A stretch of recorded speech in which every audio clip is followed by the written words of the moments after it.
Hola, buenas tardes a todos. Como Eva ha dicho, que soy Thaisa Malaquias, estudiante de doctorado de la Universidad Federal de Río de Janeiro, en Brasil. Estoy aquí orientada por la profesora Eva y muito feliz para presentar este evento e introducir nuestra ponente. Y con gran satisfacción que tenemos el privilegio de recibir la distinguida conferencista Lydia Kallipoliti. Lydia es arquitecta, ingeniera y académica. Obtuvo su diploma en arquitectura e ingeniería de la Universidad Aristóteles de Tesalónica, seguido por un Smash en diseño y tecnología de construcción por el renombrado Instituto de Tecnología de Massachusetts, MIT, y posteriormente una maestría y doctorado por la Universidad de Princeton. Antes de su actual posición en Cooper Union, Kallipoliti ocupó roles académicos destacados, incluido el cargo de profesora asistente en el Instituto Politécnico Rensselaer, donde también dirigió el programa Message, y también profesora asistente en la Universidad de Syracuse. Además, ocupó cargos de profesora adjunta en la Universidad de Columbia y en Cooper Union, donde se desempeñó como profesora senior. Es asociada del Instituto de Diseño Sostenible y como cátedra Feldman de Iluminación. Su extensa investigación se centra en las intersecciones entre arquitectura, tecnología y política ambiental, con un enfoque particular en experimentos con materiales reciclados, teorías de residuos y reutilización, así como sistemas y ambientes urbanos cerrados y autosuficientes. Como autora prolífica, Kallipoliti es conocida por su contribución al campo, incluidos sus libros Story of Ecological Design for Oxford English Encyclopedia of Environmental Science, from 2017, y The Architecture of Closed Words, or What is the Power of Shit, de 2018, que fue finalista en Orange Family Prize y aclamado por la crítica internacional. Además de sus logros académicos y literarios, Kallipoliti tiene una destacada actuación como curadora, habiendo coorganizado la Bienal de Arquitectura de Tallinn con el tema de Edible or the Architecture of Metabolism. Su influencia trasciende los límites de la enseñanza y la investigación, siendo su trabajo ampliamente reconocido y exhibido en diversos eventos internacionales, incluida la Bienal de Venecia, la Bienal de Diseño de Estambul y la Trienal de Arquitectura de Oslo. En reconocimiento a sus contribuciones excepcionales al campo de diseño sostenible, Kallipoliti ha sido galardonada con una serie de premios y honores, incluida una medalla de plata en los prestigiosos premios internacionales W3 para la innovación digital en la conciencia ambiental, así como subvenciones de la Fundación Graham del Estado de Nueva York, la Fundación Onassis y el Consejo de las Artes del Estado de Nueva York.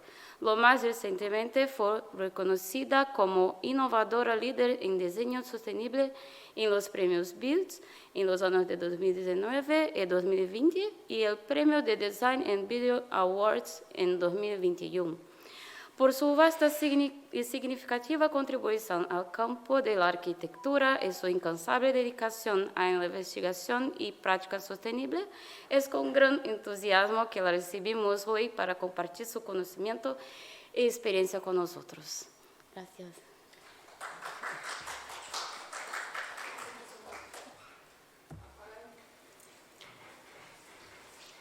I think I'm okay. Yeah, it's all good. Well, I didn't understand what you were saying, but it sounded very extensive, so thank you. I was remembering things that I've done 20 years ago that I forgot about. Yes. Anyway, Eva, thank you for the invitation. I'm happy to be here, and it's an intimate setting. It's actually perfect. We can have questions and discuss about the topic. So, what I came here to do is to present this new book that was just published. Histories of Ecological Design, an unfinished encyclopedia. And the book is here. You can circulate it if you want, and then it'll go to you. Yeah, sure. And I'm going to talk about the research and the work for this book that was just published. So just beginning by the title, the term ecological design is surprisingly a very recent one. It was just coined in 1996 in a book by Sim Vanderen and Stuart Cowan.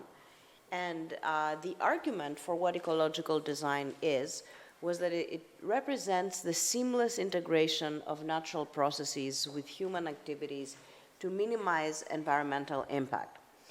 Contrary to this position, which is very common, I argue in the book that instead of understanding ecological design as a call to fit harmoniously with the natural world, we can also understand it as a form of synthetic naturalism, as the replication of natural systems, where the laws of nature and metabolism are displaced from wilderness and transposed to the domain of cities, buildings, and objects. So in many ways, ecological design has not just signified the integration of the designed object into the natural world, but also the reproduction of the natural world in design principles and tools through technological instrumentation. So the book presents, you see here the contents, and there are 21 chapters and divided in 3 periods. And it goes from the 19th century up until contemporary design practice, presenting conflicting definitions and concepts of architects and designers, and the parallel histories of their intellectual positions toward environmental thought.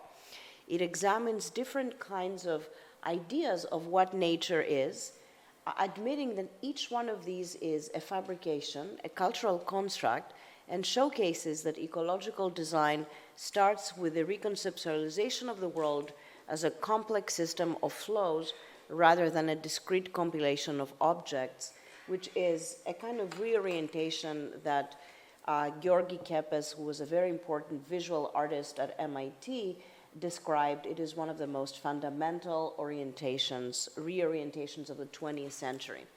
The idea of the world as flows instead of the world as a compilation of objects. So in the book, there are 3 main periods that are covered, and you will see them here: naturalism, synthetic naturalism, and dark naturalism. The first one kind of starting from the 19th century with the coinage of the word ecology by Ernst Haeckel in 1866. The second one starts from the world, the photograph of the world, the image of the earth in the 1960s. And the third period, which is spanning to contemporary practice, starts from the contentious term of the Anthropocene. So just going a little bit to the first period, these are 2 representations of trees by Ernst Haeckel, who is the one that coined the word ecology. And I'm showing them because they represent the period of naturalism, and throughout the chapters of this period, I'm presenting a critique of a deeply ingrained anthroposophical perception of nature that has sustained itself since the Enlightenment. So the genealogical trees that you see, like the ones from Haeckel, have been instrumental to the history of ecology, giving form to a colonial project of domination over nature. Trees also forecast a world order resting on an evolving hierarchical society that begins from men on the top, going all the way to bacteria in the bottom. So the diagrammatic structure of a plant or a tree, which seems at first apolitical and ahistorical, actually upholds power and privilege by positioning certain species at the top and others in the margins or lower ranks of such representations. The origins of ecological design are therefore rooted in a profound desire to idealize the anatomy of natural element, to make the tree a structure where all life can be ordered, basically. Turning the tree and these kind of natural analog into conceptual prototypes that allow us to imagine new worlds and new futures based on a natural order. As art historian T.J. Demas has argued, ecology's disciplinary formation coincided with the height of European colonialism, a regime not limited to the governing of peoples, but also the structuring of nature.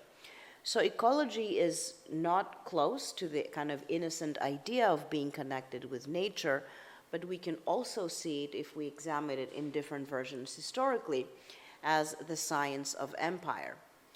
If we move to the second period, synthetic naturalism, this is a drawing from sociologist John McHale, who used to work with Buckminster Fuller, and it's a deep section of the earth.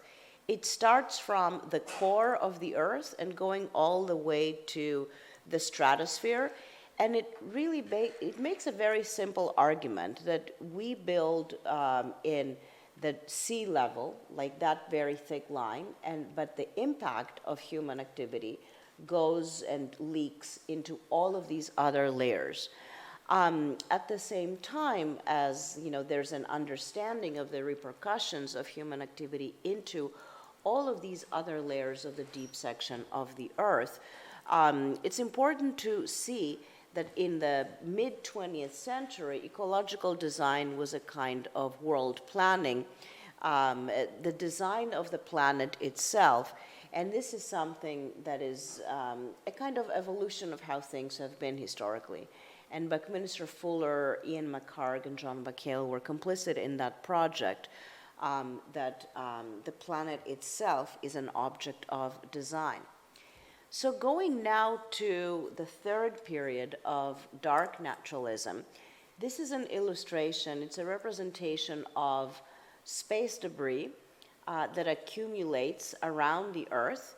So it shows, it's not a real photographic illustration, it is a visualization by NASA that shows the exporting of waste of our own production processes into the planetary system. And I think it's a very interesting moment to see the kind of darkness of this reality that Donna Haraway calls the Thulucene, which is the word that is the word above, Thulu being below, underground, and she suggested that we should basically replace the term Anthropocene with the term Thulucene. So the turn of the 21st century has marked a new era in environmental debates that is discernible in the eradication of what was earlier regarded as natural and the naturalization of an ongoing climate crisis. Also, a widespread toxicity that resides not just in the planet itself, but also within human and non-human bodies. So, as Jacques Derrida argued for the evolution of language and culture that are not given, but instead are constructed through historical and social processes, the developments of severe environmental degradation are canonically seen as natural and as inevitable. They are naturalized as the default mechanism of the evolution of technological and cultural advancements. This distortion of the problem at stake is why critical discourses in ecological design are vital to reform and rebuild renewed alliances and hierarchies. The very term of ecological design may imply the loss of all things natural. So in this new material and existential condition, ecological design cannot just be directed to the ethics of the world's salvation and the rhetoric of confinement, but it gives rise to diverging positions that displace humans from being protagonists in different ecosystemic equations. So this long and varied history, which I'm spanning over the 21 chapters, is positioned unapologetically in the plural form in a series of narratives that form a matrix of open associations and threads that are linked in nonlinear ways. And you see the different threads which show, and in the book you can read the chapters continuously, But you can also be prompted when you finish the chapter, for example, taxonomy, to go to world planning and then go to planetarity, which is one worldview, one way of thinking about things.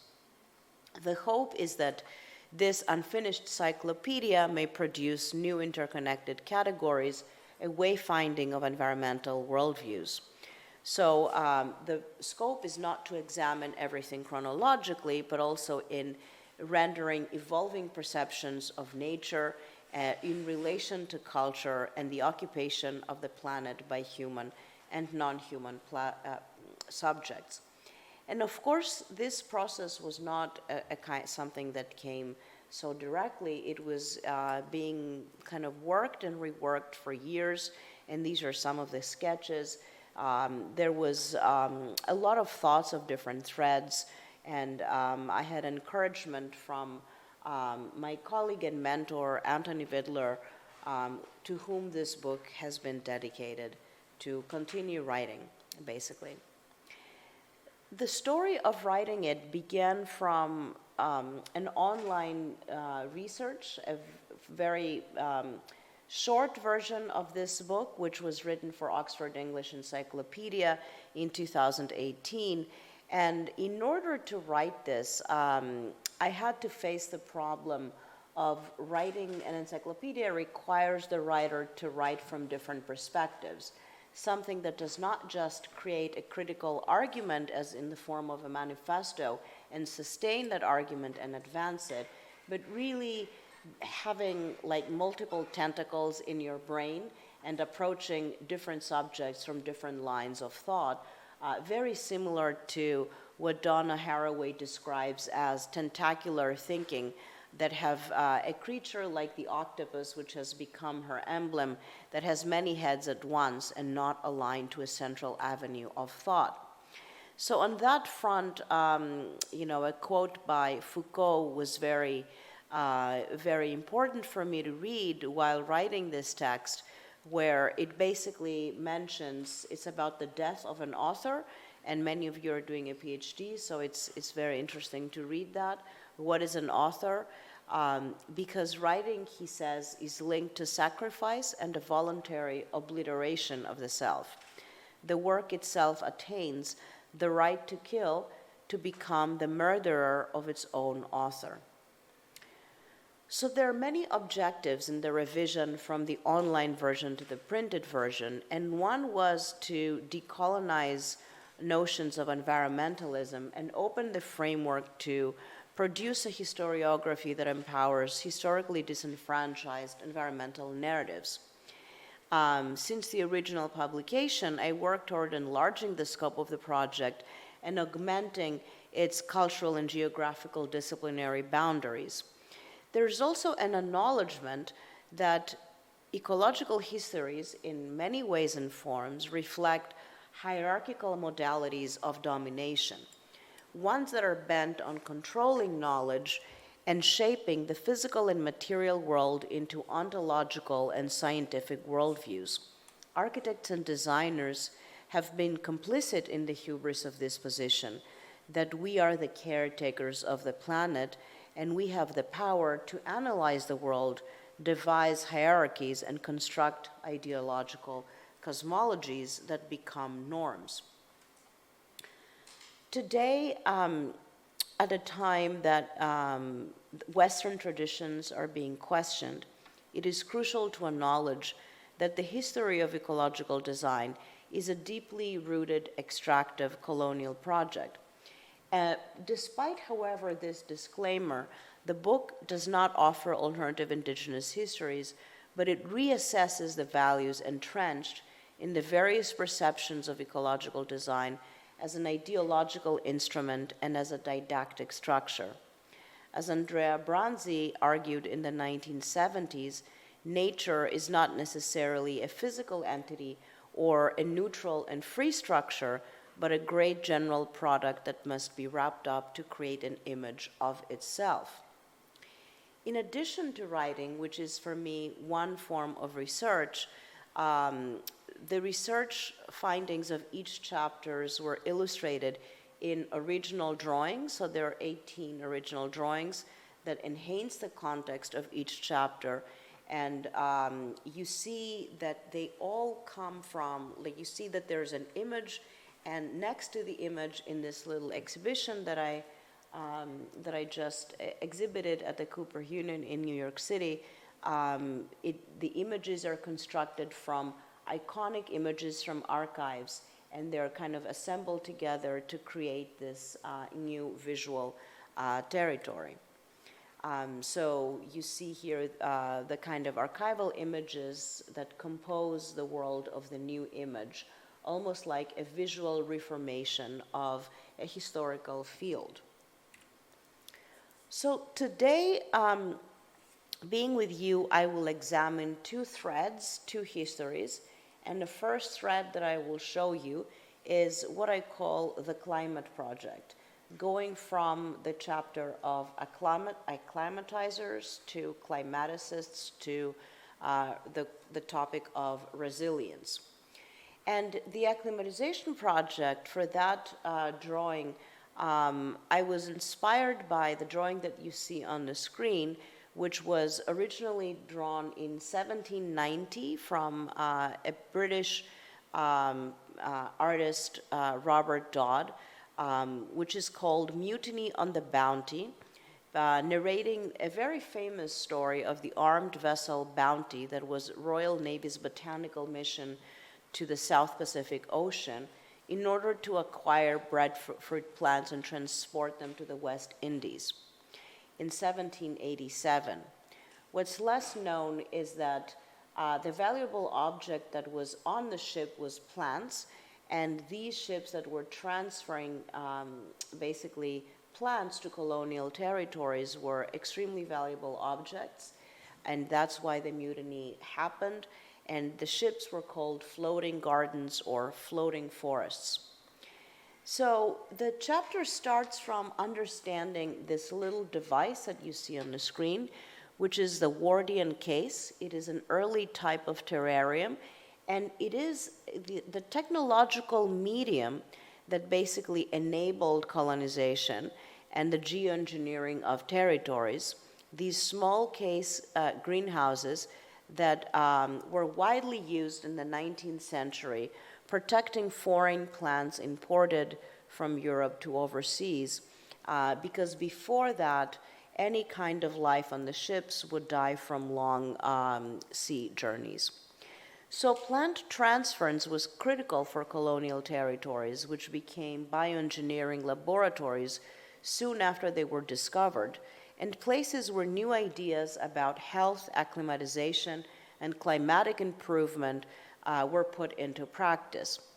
The premises of these tests were at times founded on crazy hypotheses that would erase the innate environmental characteristics and make the climate better for the colonialist settlers. Bioengineering attempts to clear the savage primeval grounds took many forms. So, for example, in 1928, there was a plan by a Bavarian architect called Hermann Schorgel to construct dams that would drain the Mediterranean Sea and create artificial lakes in the Sahara in order to engineer and improve the African climate and create new land for European exploitation while generating hydroelectric power. But if we move from 19th century to a very contemporary example, the Wardian case is not so different than the Amazon biospheres that opened in 2018. And these are the Amazon biospheres, the tree offices of headquarters of Amazon in downtown Seattle that include several trees and plants. And the assumption or the premise of Amazon to make this building, which was constructed by NBBJ architects, was that it would create a better working environment and induce a sense of well-being for the workers. This was based on a study, an unconventional initiative of 2013 that concluded that workspaces that include office plants lead to a 47% boost of employee well-being, a 45% boost of creativity, and a 35% boost of productivity. To develop this plan, they hired not just the architects, but also a full-time horticulturalist that was working for years to cultivate plants, about 5,000 exotic plants, some of which were in danger of extinction. In another country, the plants came from more than 30 different countries, and they were immediately transplanted for the opening of this office. But the story between the kind of Wardian case and the Amazon is not just for plants, but it is also connected to the construction of a calibrated, weather-controlled interior that consequently creates conditioned subjects for specific climates. And this is entangled with the feats of exploration and colonization. So here you see a kind of iconic film, Jacques Tati's Playtime, which is not a real scenario, but it becomes a representation of the normative office interior, the everyday office space, which makes the climatically controlled space kind of speak to the unremarkable experience of everyday life. The regularity of environmental control in most buildings makes evident that we are already part of a universal acclimatization experiment. And according to a 2018 study for indoor air quality by the Environmental Protection Agency in the US, Americans spend 90% of their time indoors, which is something that happened before the pandemic and the mandate to stay at home. So this is a very critical drawing for me to tell that story, because it is a drawing that architects don't usually think about, but it is something that is done for every single building by mechanical engineers, and it controls the temperatures for and the ideas of what is spatial comfort and well-being, and how it controls to waste and save energy for built environments. So this drawing is a drawing of a psychrometric chart, and between the red line and the yellow line is where the comfort zone is defined. And in the 1950s, it was an engineering challenge to maintain a protected thermal equilibrium that would create in interior spaces comfort zones that are held within narrow ranges. So because it is very narrow and it applies to everybody, it becomes a tool of control within a space in a constant atmospheric medium, and it controls the bodies that are in that space. These efforts were not systematized until the 1980s, following the oil crisis and the advent of the sealed corporate office to conserve energy and prevent thermal loss. So the promise of comfort was fulfilled through the monitoring of building performance, foreshadowing a new modernist ethos wherein humanist values could be quantified. Important in this story were the different kind of diagrams and drawings that were produced by architects during the 50s at the time. And you see here two versions of that. One on the left is Victor Olguillet's Measure in Architecture, which is basically a reconstruction of the Vitruvian Men, but instead of geometry and encirclement becoming the figure that controls encirclement, climate becomes the definitive factor in this case. And on the other one is from a book by James Marston Fitch, who was a professor at Columbia University, and he defined architecture as a third environment mediating between the body and the external environment, basically a thin membrane that negotiates this kind of codependence. So these ideas that were important and prevalent in the 1940s were also claiming that comfort can free people for productivity. So that's a very neoliberal argument. People are free to produce more, and because of, comfort was promoted as a kind of cultural value. And Olgi was not alone to present a comfort zone as the prime environment for enabling productivity. His claim was supported by Yale University professor Ellsworth Huntington, who was a geographer and the father of climate determinism in the 19th century, who maintained that the general distribution of civilization and progress depends largely on climate.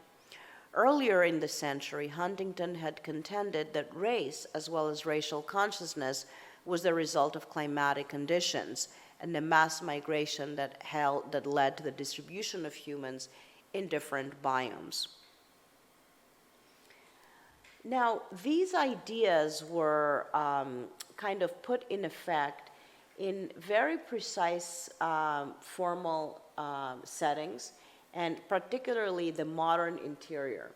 And these are the sketches of a Greek architect of a drawing in Kavouri, Athens, in 1971. His name is Konstantinos Dekavallas, and he studied at Columbia in the 1950s. And after graduating, he founded with other students that also graduated the Climate Informed Research Group, working with a number of faculty members, developing techniques for refining tools for climatic adaptability. So this was the result of this kind of research and the kind of beginnings of, of bioclimatic design, of really the idea of designing and generating tools, like built tools, to regulate climate and understand buildings as interfaces for climate. But even before this group, here there's a book by industrial designer George Nelson and Henry Wright in the 1940s, and it describes modern domesticity as a desire to live perpetually in nature, in the outside, but being in luxury conditions indoors. So that's what the idea of transparency has become, and this is where the drawing for this chapter was based on the idea of the space becoming a kind of psychrometric interior and of a thriving subject within that kind of controlled climate. Now, moving on to a different thread, I'm going to connect the kind of research for domestic economy, home economists in the 19th century, with autonomists in the mid-20th century, with non-humans in the 20th century. And the thread is the home, the idea of the home kind of representing a smaller version of the ecology of the planet. And here are the three drawings that represent these chapters: home economists, where all of the characters that are being explained in this chapter are female domestic reformers of the 19th century. The autonomists, which the characters in this chapter are countercultural architects, anarchist architects in the 1960s. And today, the non-humans are basically designed for non-human elements. So beginning from that early chapter on home economy, you see on the screen excerpts of Catherine Beecher and Harriet Beecher Stowe's The American's Woman Home, or Principles of Domestic Science, which was published in 1869. And Beecher imagined the house as an independent, autonomous unit that operated and managed with itself without external help from other people, and was run exclusively by the housewife. Beecher's, and they were sisters, deprecated service in the form of domestic labor and regarded it as a negative cultural influence that derived from feudalism and the proximity of slavery in neighboring states. Advocating for the creation of an independent domestic unit that would serve as the basis of a democratic society, they urged women to educate themselves in all matters of domestic management, especially hygiene, proper ventilation, and general health. It's very interesting to see that these women were also engineers. They drew their ideas, they understood environmental elements of the house very, very well. And actually, Siegfried Gideon was the first to cite Catherine Beecher as the earliest domestic reformer and the inventor of the nucleus of central services, which is something that all buildings share right now. Like a lot of building typologies function on that premise. These are her drawings for the American Woman's Home, and they aspired to optimize environmental conditions, and she also became adept in analyzing spatial typologies and infrastructural layouts, also scientific domestic ventilation and air quality related to health dangers. But also a different character in that chapter was Ellen Swallow Richards, which is the only woman that you see on the screen. She was the first MIT graduate that was a woman in 1900 at the chemistry department. And she's important to this story because she was a chemist that contacted Ernst Haeckel. Haeckel was the one that coined the term ecology. And she asked him to use the word ecology for a different purpose, and he denied the right to use the word. It's interesting also to see that in her books, and this is one of her cooking and cleaning books in order to popularize the subject, the interior of the cooking in the pages was chemistry equations. So there were no recipes and words, but instead there were algorithms and chemistry equations. So in many ways, Haeckel used the word ecos, house, metaphorically, to speak of nature's house, a concept that originates from the German Naturhaushalt. And his focus didn't fall on the house as a domestic environment, but on the relationships between animals and their inorganic and organic environments. Swallow Richards, on the other hand, was interested in the health of the house as a concept that extended to the health of the world at large. She proposed ecology would replace home economics, and she believed that the world should be kept like any housewife should keep her home. So her initiative to promote home economics as a legitimate branch of environmental science was a way also of validating higher education for women. This is one of the first kitchens that she designed, and in her mind, the cleanup of the home and the environment was a way of ameliorating society itself. However, her hopes were to use the word ecology were shattered when the British Medical Journal definitively defined ecology as a form of knowledge obtained only from morphology and physiology, chiefly resting, and these are the words of that 19th century journal, on the exploitation of the endless phenomena of animal and plant life as they manifest themselves under natural conditions. So the literary debate between Haeckel and Swallow Richards clearly shows that the word ecos, house, is cast in different lights. For Haeckel, the house was an outside, the idea of inhabiting the world, inhabiting the house of nature, it was connected to the long journeys of natural scientists when they undertook these journeys in the 19th century to collect things and to bring them home and taxonomize them and categorize them. But for Swallow Richards, the home was an inside. It referred to the life of domestic management linked to the health of its inhabitants.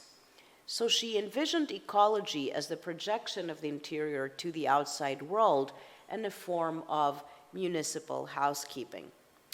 This inside/outside dichotomy grew directly from an established gender division in the 19th century, which was called the ideology of separate spheres between domestic and public, and what John Ruskin declared necessary to the preservation of a balanced society.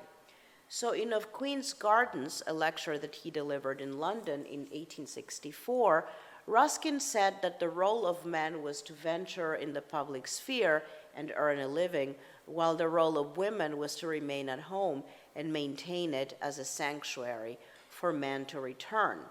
Ruskin believed that this opposition was important for the allocation of roles and ensured happiness for both genders. Such constraints directed women at that time to participate in environmental activism, defining their activities as extensions of their roles as wives and mothers in the house, but also to reconceptualize the role in the environment as beginning at the home and moving outwards. Thousands of women were drawn to home-related issues that fell under the banner of municipal housekeeping, such as ensuring safe air, food, and water for the families, or conserving nature to beautify their lives. Now, moving forward, the idea of autonomy and independence was very different in the mid-20th century, especially after the 1960s. And this is the drawing of an anarchist architect called Graham Kane in the 1970s for a house that he constructed in 1972 outside of London called the Ecological House. And it's one of my favorite drawings because the man is himself and he's at the center pooping, and his own bodily excrements become food for the digestive processes of the house. So all systems are kind of connected and they're in a state of what he called interdependency. So he calls this drawing the diagram of interdependencies. And the kind of drawing for the book was based on the drawing that you see on the right. But autonomy in the 60s and 70s was also used as a term to define the boundaries of architecture, architecture as a disciplinary field. But at the same time, it was also used to define a libertarian way of living and acting, and to emancipate from the grid of urban supplies.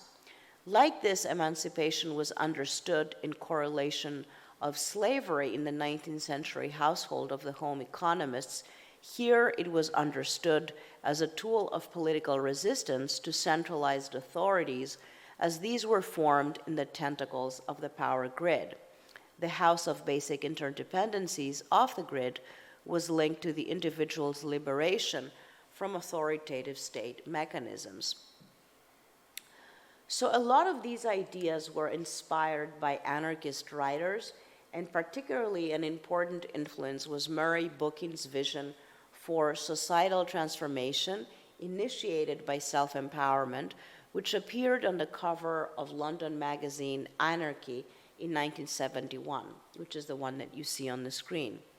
It features the growth of new routes and suggests that through the intelligent use of technology, people will be able to create or grow their own living environments detached from the power networks of the state's energy distribution. The individual may thus exponentially grow from the self outwards toward the fabric of the municipality. Similar concepts to this idea of growing from the inside outwards to the world were the concepts of the 19th century domestic reformation.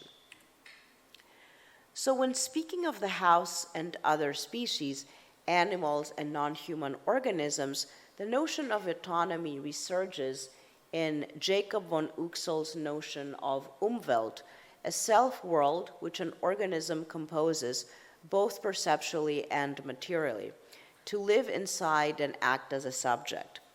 To construct the Umwelt and just to give you a quick indication, the black and white drawing that you see with the little stars was a drawing upon which the new drawing was based. And it shows how a bee sees the world and what is the perceptual field of a bee if compared to how a human sees a meadow. And it's a very different, he made the argument that organisms kind of unify external and internal forces of life into a single entity to create their own self-worlds and construct a kind of perceptual bubble. Now, von Uxel's theories have been largely critiqued as discriminatory and racially motivated. But besides, and his motivations are questionable, but it's interesting to consider the notion of the self-world. So just to finish off, why did I call this book a cyclopedia and not an encyclopedia? That was an important distinction to me when writing, because the cycling process of ideas is also, in my view, a tool of resistance to the linearity and causality of an encyclopedia and the will to encircle knowledge in definitive, complete patterns that narrate history as inevitable. Recycling histories and ideas becomes a disruption to idealized continuums or a productive distraction to the arrow of time. So I argue that the process of cycling knowledge differs from encircling it. Cycling denotes a feedback loop of ideas and practices that circulate and travel in distinct orbits with definite points of semantic gravity. It also suggests a journey rather than a singular critical perspective, one that enables voyages between different times, places, and objects. When a chapter is part of such a cycling process, we cannot be sure of whether it speaks of the past or the future, since in the history of ideas, discourses get recycled. On the other hand, encirclement is a mental and political construct that allows all things deemed to be known to be incorporated into controllable and determined worldviews. But the circle is not a given figure on which power acts. The very task of political action is to encircle and transform knowledge, organic life, and bodies into sovereign entities and instrumentalize them as modes of discourse and hegemonic power structures. As Ukrainian mineralogist Vladimir Vernadsky noted in the 1920s, if an organism is studied as something quite distinct from the cosmic milieu, then it is not a natural body as it is, but a pure product of thought and ideology. But ecology is not one thing. Like water, it exists in various material states, and its power can both instill or destroy life. Ecological design, therefore, comprises a universe of fragmented worldviews and their constellations. Ecology is enveloped by ghosts and ideas of what the world should be, engineered fantasies of interconnectedness of all things, circular reasoning, and the idealization of the natural.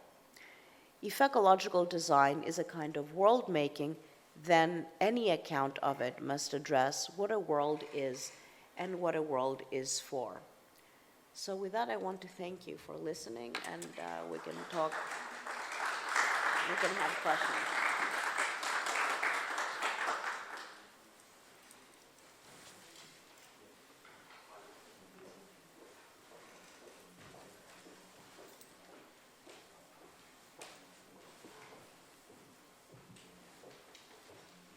Thank you so much for the presentation. Yeah. Questions? Carlos? No questions? I have questions. Okay. You should have. You said that writing is a way of research, and I think it's important for them how you develops or makes the project of how to proceed in order writing to be a process of research. And it was also important for me the way you put so clear that ecology is linked to colonialism. I think you can say that from nearly everything, architecture, ecology, or many of the things that we do as professionals are linked to a kind of extractivism or colonialism, it's more or less, these ideas are linked. So when you are in New York or in those universities that are the center of capitalism, when you say that ecology is linked to colonialism and the way, what is the reaction you get from there?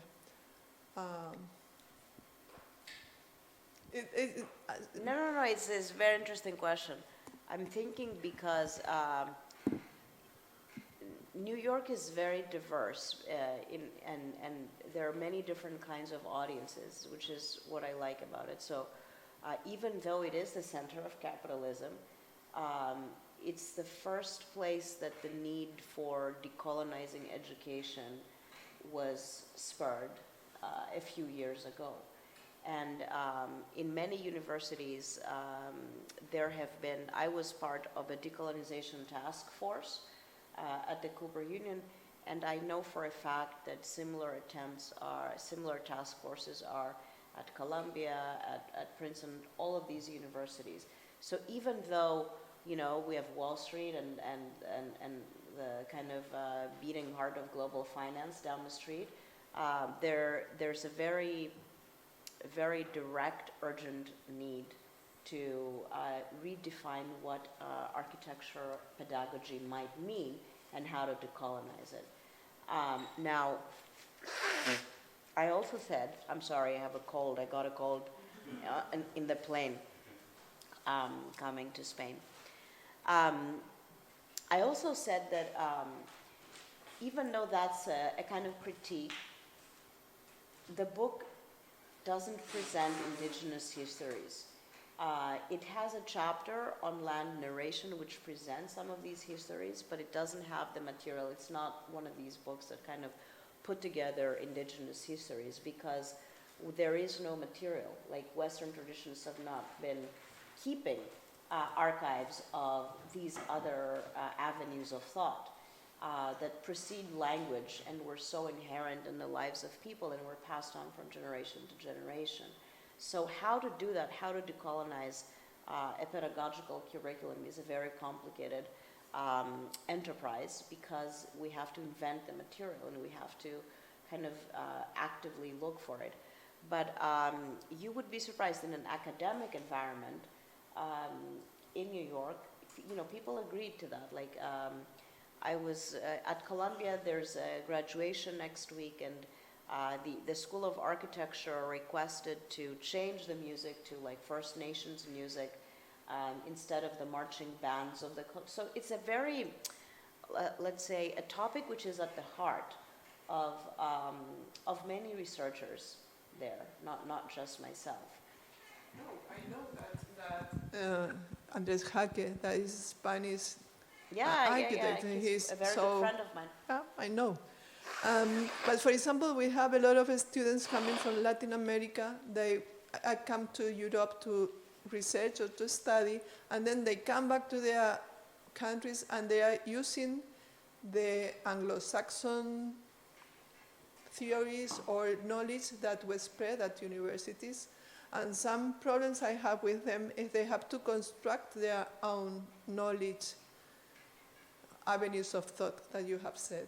So I don't know, I advise them to that, but I really do not know how to construct new avenues of thought to understand the potential on transformation they can have in their own places. Well, I don't know if I have an answer to that directly, because I don't think anybody has, and if they have, it's like one point of view. But for me, what's very interesting is that new tools of representation and new disciplinary tools are necessary to study these kinds of cultures because they precede language. And all the studies that have been important to me, like, for example, Eduardo Kahn's book on anthropology, How Forests Learn, is very important, but he was there on the ground doing field work, like, and he's an anthropologist, which is one of their tools. Like, anthropologists do field work, and they go and they study, and then they kind of narrate the stories that they find. As architects, we don't do that as much. So we have to develop, if we want to really engage with these kinds of systems that are not recorded in language, in drawings, in the canonical tools that we have at our disposal, we need to think, what are the tools available, right? Like, what is the kind of intergenerational knowledge that is being produced and passed on from generation to generation that is almost like hidden and secret? And how do you tap into that wealth of knowledge? So it's a very long discussion how to do that. But definitely, it's not just a PhD student that would have this problem. Anyone would have the problem of what to do and how to create a knowledge base. But I think different kind of a more layers of media are important for this kind of research, like oral interviews and sound and not drawing and writing. It's not just one tool, right? It's a kind of overlay of different techniques of thinking about environments. Are you listening to that? Because they all have that, we all have that problem. And regarding those tools, you said in your lecture that writing is a way of research. And could you tell us more about how to tackle writing to be useful as a research tool?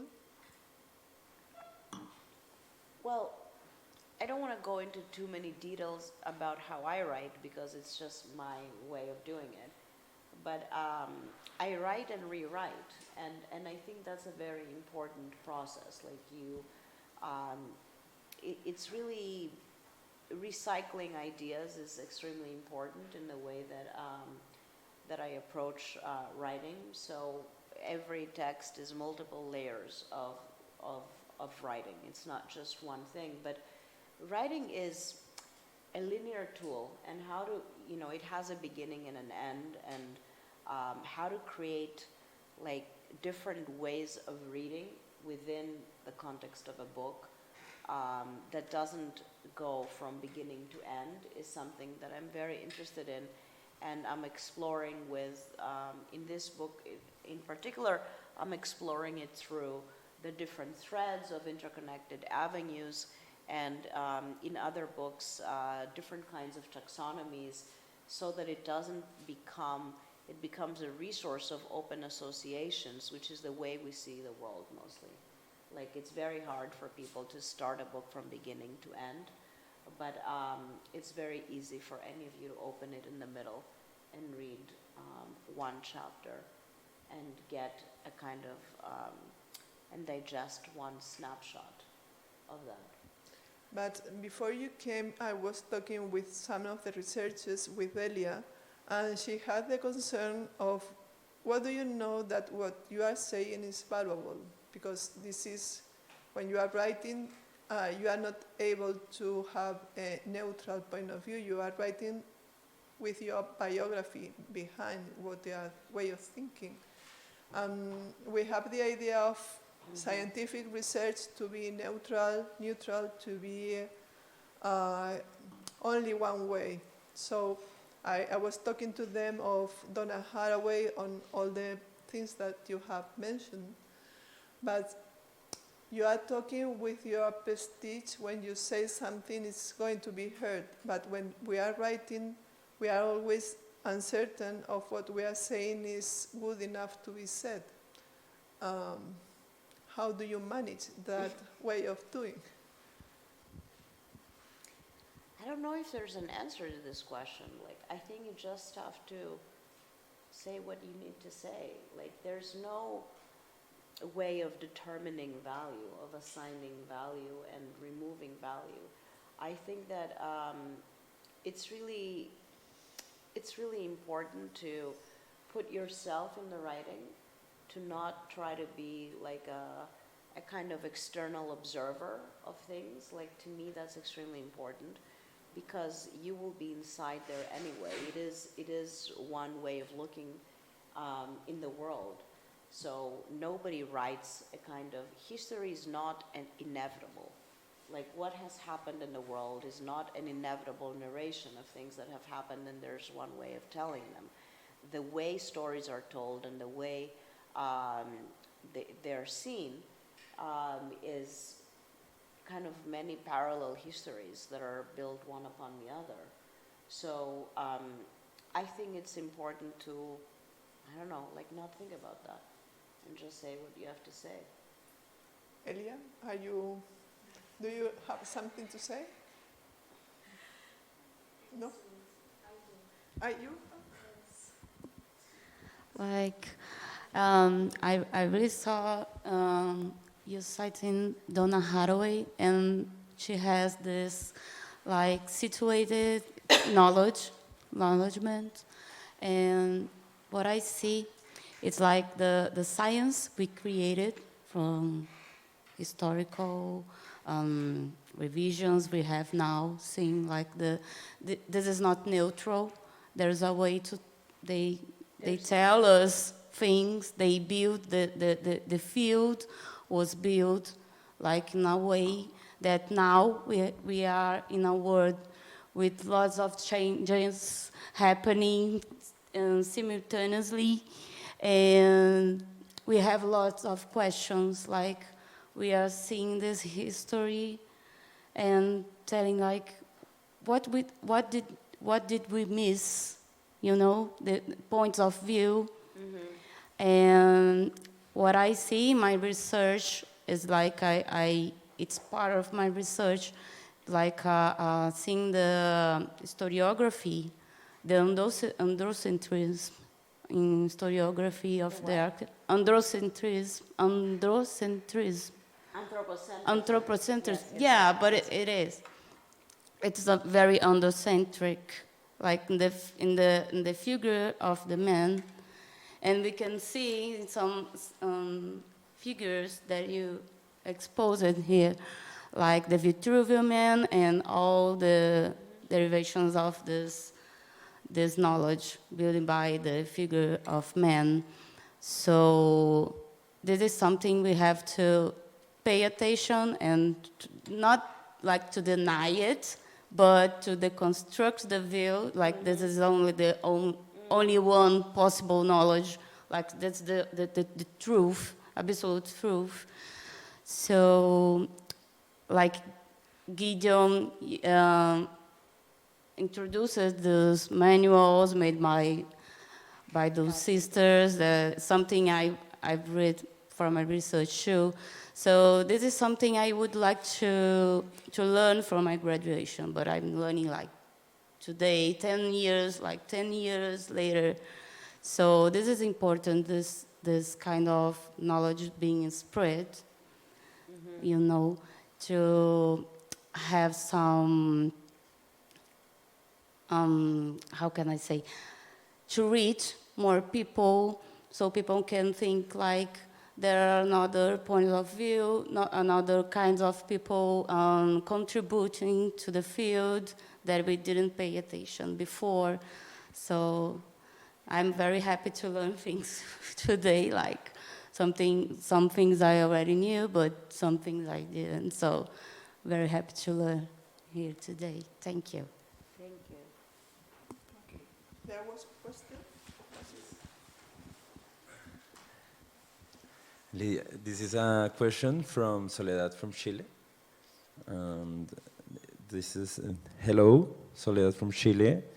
I would like to ask about the reach of domestic research had on ecological urban discourse at the time of afterward. Did the work on domestic environment were absorbed by urbanism in your view? No. No? Sorry. ¿Me dejas que la lea ella? ¿Dónde está? Aquí. Okay. Soledad from Chile wants to ask you about the reach of domestic researchers had on ecological urban discourse. The crits. The domestic researchers that you mentioned. Yes, the reach they had on the ecological urban discourse at the time, or the relationship between the domestic researchers yes. and the construction of the urban discourse. Urban discourse. Well, as I said very briefly, women were confined in their homes. So they were trying to develop basically a kind of science within the home and kind of export that idea to a branch of municipal housekeeping. So I think that was the relationship between what they were doing as domestic reformation and what they were understanding urban discourse. They were understanding let's say, the urban domain as a bigger version of the management of a domestic domain. And that's because that's what they knew, right? Like the subject that they had available for study was the confines of their homes. And that's why they focused on this and developed this theory. Like this theory was developed out of the limitation that they just could not be part of public debates. They could not go in the public and do these journeys like the men did in nature. So the relationship was a kind of, I would say it was a kind of management of resources. That's what they were focusing on. So it was a little bit of a managerial approach, but it was extremely inventive in the house, the way that they were connecting the different resources together and understanding airflow and other environmental problems that doctors only were understanding at the same time.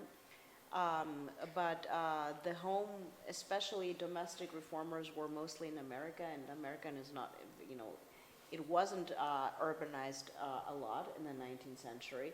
The house was an individual unit, right? It was kind of the idea that there was a main house, and it was a household that was run by a big group of people, and there were servants and all of these things. So it's a very different project to understand urbanization of America, Canada, like this continent, and very different in Europe, where there was already a fabric and piazzas and places of congregation that was public domain.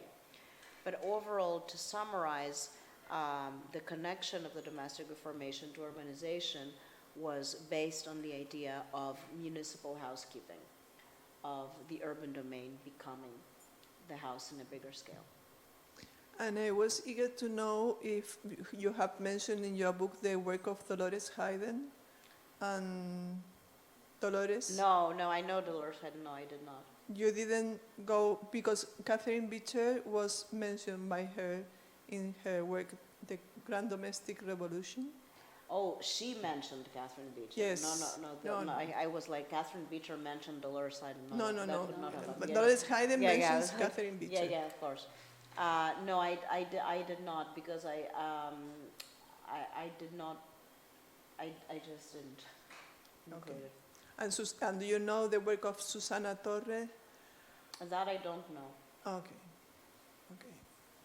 That were very related to your research. I would like to read with calm your book to relate to their work, because I think it's... Yeah, I would love to know. I mean, as I said, there are things I missed. Like Dolores Hayden, I know the work of, and I didn't put it because I didn't think the connection was fit. But the one that you mentioned, Susana Torre, I don't know. And Susana Torre and Carmen Espejel from Spain. She has been working on the domestic engineers. No, okay, I will talk after with you on that. Any question from the invited persons? Okay, perfect. Carlos, levanta.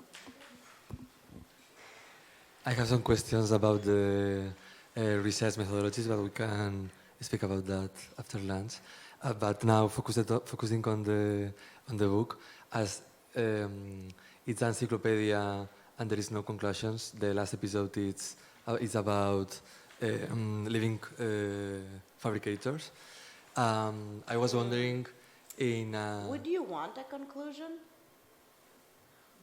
for me, Because I asked myself that question a lot. yeah. For me, could be clarified, but I was wondering how I should how if it's an encyclopedia, how should be the conclusion? And for me, and it's what I want to ask.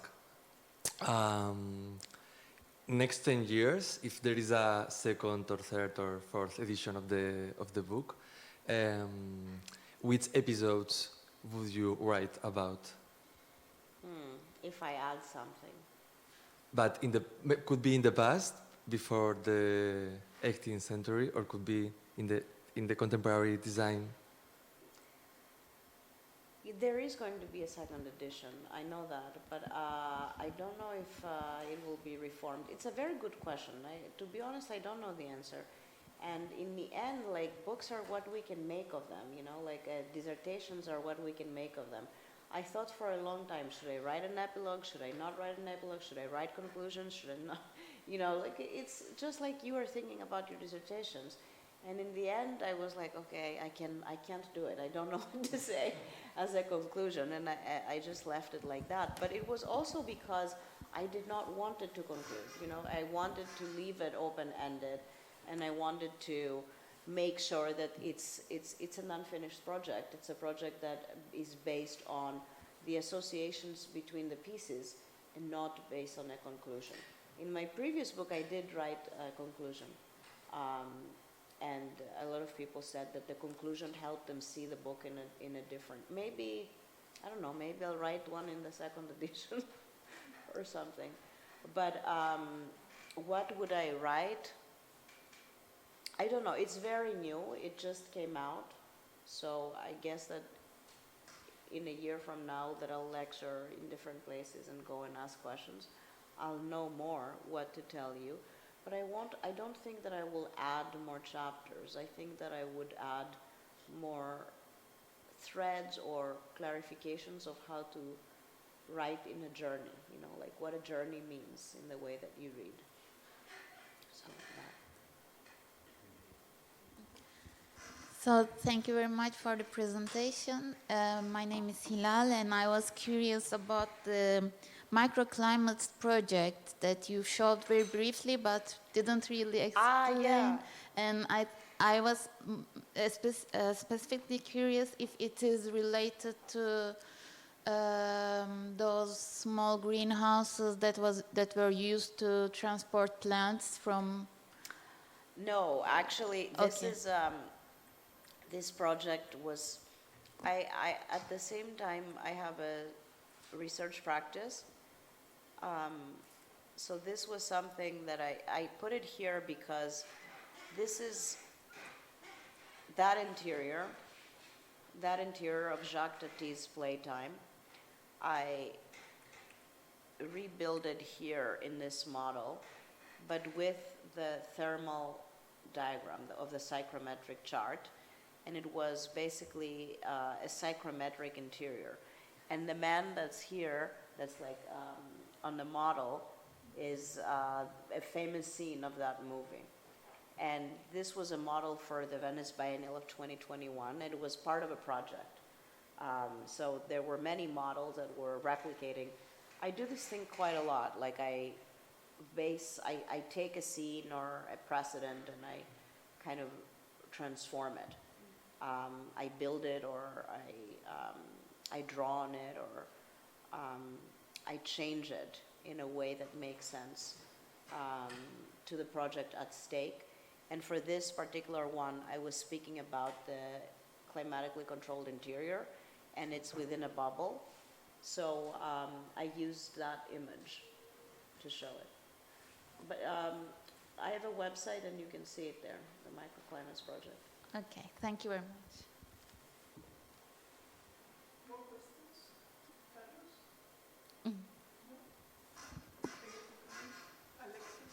No questions? La persona que ha venido porque ha querido, ninguna pregunta. No, it's okay. Don't. If people don't have questions, we can eat and then talk later in upstairs, right? Okay, so now we are invited to have a cold lunch upstairs, and a scarce cold lunch, I have to say. But we can talk, and then in the after lunch we can continue talking about whatever you want to ask to Lydia. Thank you so much for coming. Thank you so much for your wonderful work. We will Thank you. follow you more, Thank you. and see you upstairs. Thank you.